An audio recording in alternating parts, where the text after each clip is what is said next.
So if you've tried breathing exercises for anxiety and panic attacks and stress and it didn't work, you're probably doing two things wrong. And guess what? They're both fixable. One is how you breathe, the other is when. By the end of this short video, I'm going to explain to you how to fix those two things so your breath work actually works for your anxiety and stress and panic attacks. So let's start here.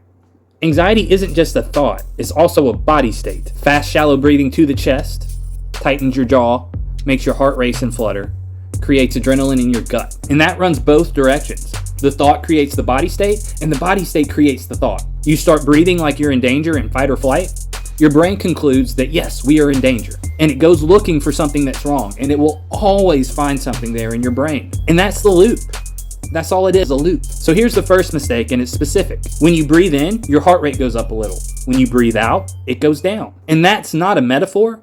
You can watch that on a heart rate monitor. Your breath is wired to your heart rate through the vagus nerve, which means the exhale is the brake. The exhale is the lever. Not breathing in, but exhale. So take a deep breath is actually kind of bad advice. When you're anxious, you overbreathe, and it's a shallow breath in the chest, typically. You blow off way too much carbon dioxide, and what happens? You get lightheaded, tingling fingers, arms, legs, tight chest. So you breathe harder, which makes it worse. Slowing your exhale lets that come back to normal. And it's just chemistry. It's not weakness. Mistake 2, now the bigger one. And this right here is the main reason that people try breath work and conclude that it doesn't work for their anxiety. They only do it when they're already panicking. That's like never going to the gym, never doing any deadlifts for your entire life, but expecting to deadlift a car off an individual in an emergency. It's a muscle, but you haven't built anything yet. You're asking for an immediate rescue in that moment from a system that you've never trained in consistently. Doing it once when you're at a 9 or a 10 and in a panic attack or a state of anxiety doesn't work. Doing it for 5 minutes a day, 10 minutes a day, when you're at a 1 or a 2 or a 3,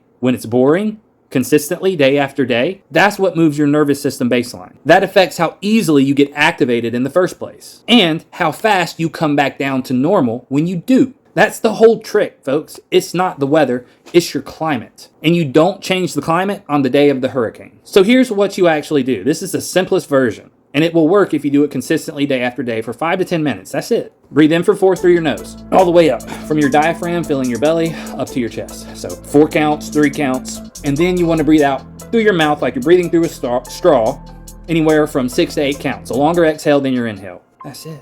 And count with it. The counting isn't a decoration. It gives your mind a job and something to focus on so it stops writing disaster scripts. 5 to 10 minutes daily on the days you don't need it when you're feeling okay. That's the part that nobody tells you. That's the part that nobody does, but that's the part that actually works. So I'm working on a short guided breathwork practice that you can do daily at your desk, wherever. That video is coming soon, and I hope it helps a whole lot of you guys. So if you want that and you want to use it, subscribe to the channel and you'll get a notification when I post it.